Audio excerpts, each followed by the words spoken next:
Aujourd'hui, j'avoue, il fait un petit peu sombre dans ma pièce et c'est tout à fait normal puisque ce que je vais vous présenter, c'est un vidéoprojecteur, le Yaber Pro V8, un vidéoprojecteur natif 1080p qui peut tout à fait lire de la 4K avec le Wi-Fi, le Bluetooth et surtout à un prix défiant toute concurrence. Salut, c'est Yves, bienvenue sur la tech pour vrai.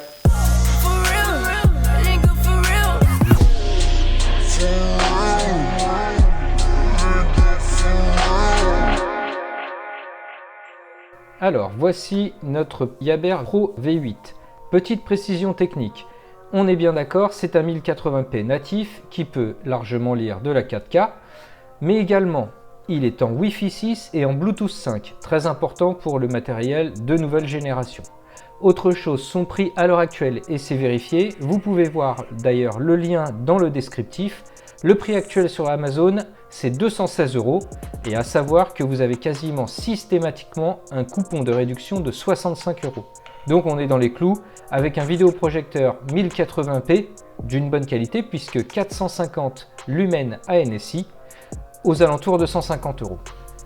Voici donc ce qu'il y a à l'intérieur de cette boîte. Donc déjà, belle surprise, un sac à dos qui est pas vilain en plus. Je vous avoue honnêtement que je l'ai déjà utilisé en extérieur. Il est tout à fait correct.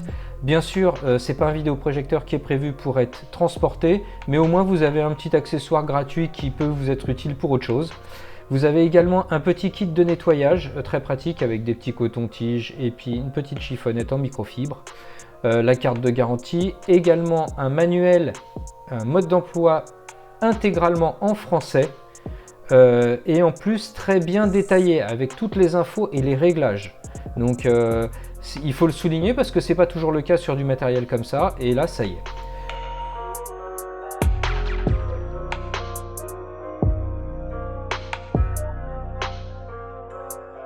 Au niveau des câbles, donc vous avez le cordon d'alimentation classique, un YBR, voilà, qui peut être utile pour raccorder par exemple une console ou même un peu ancienne génération, on va dire.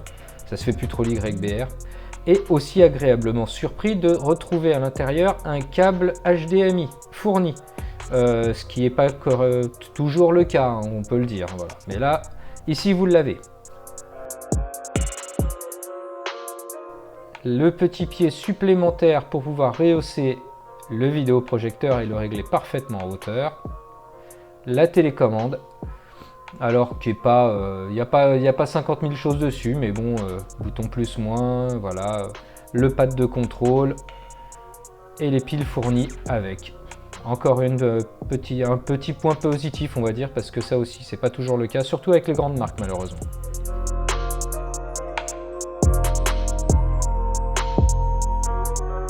Au niveau de la connectique, donc deux jack 3.5, une entrée, une sortie pour le casque ou pour accorder un micro, deux ports USB 3.0 et un port HDMI. C'est un petit peu juste, j'aurais bien voulu un petit lecteur de carte, soit SD classique, soit micro SD, mais au moins un petit lecteur de carte en plus, ça aurait été sympa.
Voici donc le menu principal que vous allez retrouver en allumant votre Yaber Pro V8 pour la première fois, avec l'interface générale qui vous donne accès à différentes petites choses comme le M-Hub, le raccordement audiovisuel, l'HDMI, l'iOS Cast si vous voulez raccorder votre iPhone directement. La même chose avec l'Android, et ensuite les paramètres généraux, ce qui nous intéresse vraiment dans un premier temps, c'est-à-dire le raccordement du réseau Wi-Fi, le Bluetooth si jamais vous voulez raccorder une enceinte Bluetooth, la mise à jour système, je vous le dis tout de suite, ça ne sert à rien, vraiment, il n'y a pas de mise à jour sur ce type de produit, hein. On est limite trop dans le bas de gamme pour qu'il y ait quelque chose à mettre à jour là-dedans. Le cadre de projection, c'est ça vraiment qui va nous intéresser, c'est-à-dire c'est le réglage des coins, du zoom, parce que vous pouvez aussi dézoomer. Par exemple, si votre pièce comme la mienne est toute petite, vous voyez, vous pouvez dézoomer. Et ça peut être intéressant de ne pas avoir un écran trop grand par rapport à la pièce dans laquelle vous êtes, hein, tout simplement. Le réglage trapézoïdal, alors toujours un grand classique, hein.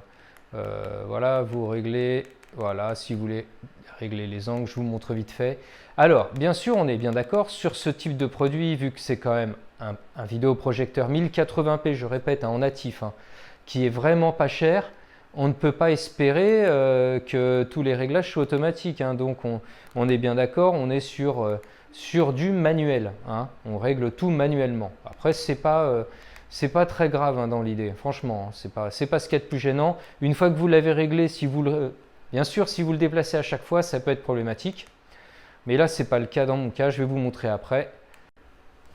Voilà, alors une fois que vous êtes sur la prise HDMI de l'appareil, vous avez un menu, on va dire, qui n'apparaît que dans ce cas précis, qui vous permet de faire des réglages plus précis sur le mode de l'image, sur l'affichage. Par exemple, sur le mode d'affichage, une fois que vous l'allumez, vous avez le format automatique, full, super zoom, unscaled, 4 tiers, etc., etc. Moi, je vous conseille vivement de le laisser en automatique parce qu'en fonction des films ou des séries que vous allez regarder par exemple, le format peut être légèrement différent. Donc laissez-le en automatique, il va s'adapter.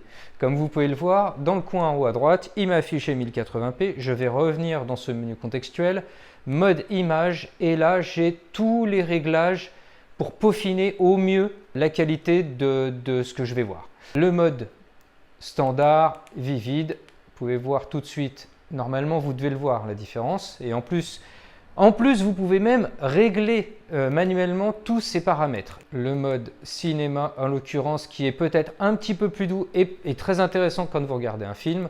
Au niveau du gamma, j'étais resté en médium. Je n'avais pas touché aux températures de couleur de l'appareil. Le format, donc, en automatique. Le max vivide, où vous pouvez, là, par contre, là vraiment, c'est très fort, hein. Dans certains cas, les réglages, on va dire basiques, sont largement adaptés en fait, hein. L'Adaptive Luna, le contraste, voilà. Là, ça peut être intéressant par exemple si vous branchez une console de jeux vidéo, ça permet d'avoir un petit peu moins de latence. Donc voilà, les réglages qui peaufinent un petit peu la qualité de ce vidéoprojecteur, mais n'oubliez pas que déjà le résultat est vraiment très bon. Au niveau du son de l'appareil, alors le son délivré par l'appareil est vraiment pas terrible, c'est pour ça que je vous conseille vivement d'installer une enceinte Bluetooth ou un autre système, hein, parce que le son est c'est vraiment très moyen, c'est pas suffisant. Surtout que je ne sais pas si vous l'entendez là, je vais rapprocher mon micro en même temps, mais ça souffle. Ça souffle beaucoup, ça fait quand même pas mal de bruit et c'est pas très agréable à long terme. Alors moi je vais vous montrer mon installation, comment je me suis débrouillé pour éviter ce bruit et puis qu'en même temps l'appareil reste discret. C'est une bonne façon d'intégrer un appareil tout en le cachant et en même temps pouvoir l'utiliser quand vous le voulez, parce qu'une fois que vous l'avez réglé, même s'il y a une panne de courant, sachez que tous les réglages, que ce soit par exemple trapézoïdaux, puisque c'est manuel en l'occurrence, mais même les réglages comme je vous ai montré tout à l'heure des 4 coins, tout ça, une fois que vous l'avez réglé, même s'il y a une coupure de courant et que vous rallumez votre appareil, tous ces réglages-là restent. Donc ça vaut le coup de lui trouver un endroit où il ne bougera pas en fait. Alors bien sûr, je ne peux pas vous lancer un film ou vite fait parce que pour des questions de droit, toujours pareil, hein, je risque d'avoir des petits problèmes derrière. Mais bon, tout fonctionne parfaitement une fois que vous avez branché votre Chromecast. Comme je vous l'avais déjà expliqué, c'est vraiment un outil indispensable. Quand vous êtes également, on va revenir au menu principal, voilà. Vous avez bien sûr accès à YouTube en direct. Vous allez pouvoir regarder les prochaines vidéos de la Tech pour vrai. Ce vidéoprojecteur plus la Google Chrome, c'est juste l'ensemble parfait pour vous faire plaisir et regarder un petit film. Sachez quand même que l'ensemble coûte quand même moins cher qu'un téléviseur. Donc, c'est pas à prendre à la légère. Alors, je voulais absolument vous montrer la config, l'endroit où je vais l'installer. Alors, bien sûr, c'est le bordel. C'est mon petit compteur électrique avec ma box, une prise électrique ici. Donc, vous voyez, c'est un placard qui était existant. Pour ceux qui ont vu les vidéos où je faisais mes travaux dans la maison, bah, vous allez le reconnaître. Donc, ça va être projeté sur ce mur-là, au-dessus des enceintes. J'ai un petit récepteur Bluetooth aussi qui me permet de connecter le Yaber en Bluetooth directement sur l'ampli de la chaîne Hi-Fi. Alors voilà, donc je vais le placer ici et il va projeter, paf, là-bas. Alors on y est. L'installation finie, donc dans le placard. Vous voyez, alors c'est bien décentré, pardon. Par rapport au centre, le centre est là. Il est donc là-bas. J'ai réussi avec les différents réglages à tout remettre d'aplomb. Je sais, c'est un petit peu sombre, mais quand je vais l'allumer, ça va éclairer la zone. Voilà, donc vous voyez, il est posé sur la petite étagère. J'ai la Chromecast ici. Et ici, vous voyez, il est donc très incliné, hein, mais derrière... Alors, je vais me mettre derrière tout ça. Alors, dans un premier temps, bien sûr, tout est déformé, mais automatiquement, il remet tous les réglages. Voilà, tous les réglages se remettent en place et l'image est de nouveau rectifiée. Voilà. Et là, je peux visionner tous mes films tranquillement. Sans aucune déformation. Vous voyez, c'est par rapport aux enceintes surtout, parce que par rapport au mur, le mur n'est pas droit, mais par rapport aux enceintes, on voit bien que c'est bien droit. Et le rendu est pas mal. Alors, on perd un peu de contraste dans l'extrémité droite, parce que bien sûr, le fait de tout réaligner, en fait, tout remettre d'aplomb, fait qu'il y a une zone, et ça se voit là déjà, hein. La zone à gauche est plus claire que la zone à droite. J'aurais toujours un petit peu ce problème-là. En même temps, je le mets dans une situation très compliquée quand même, hein, parce que, vous voyez, l'inclinaison, il n'est pas du tout droit, il n'est pas en face du mur. Mais bon, je trouve que c'est un bon système. Ça peut donner des idées, hein, pour cacher votre vidéoprojecteur. En plus, ce qui permet, je peux fermer ce côté-là. Et ce qui fait aussi que quand je visionne un film, par exemple, eh ben, le bruit du ventilo est vraiment très loin de moi, en fait. Et ça diminue, bien sûr, ce son désagréable. Parce que, je le redis, c'est vrai, il souffle beaucoup, il fait quand même pas mal de bruit, je trouve. Autre chose, il est connecté donc sur mon ampli par l'intermédiaire du petit boîtier qui est ici, là, ce petit boîtier Philips.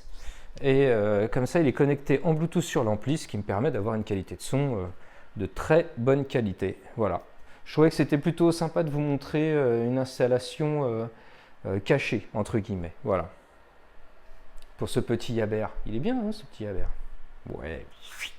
Ouh. Allez, un petit film. Une fois de plus, j'espère que cette vidéo vous aura plu, que ce Pro V8 de chez Yaber vous aura convaincu. N'oubliez pas que rapport qualité-prix, surtout pour un premier achat de vidéoprojecteur, c'est imbattable. Vous aurez bien le temps par la suite d'acheter un modèle plus évolué, voire 4K. Mais ce qui est sûr, c'est que pour 150 €, ça va être compliqué de trouver mieux. Surtout avec les accessoires, mais bon, ça c'est un plus toujours. Laissez-moi des petits commentaires, j'essaye d'y répondre assez rapidement comme d'habitude. Si vous voulez être au courant aussi des nouvelles vidéos qui sortent sur la chaîne, la petite cloche et abonnez-vous. Et puis moi je vous dis à bientôt sur la Tech pour vrai.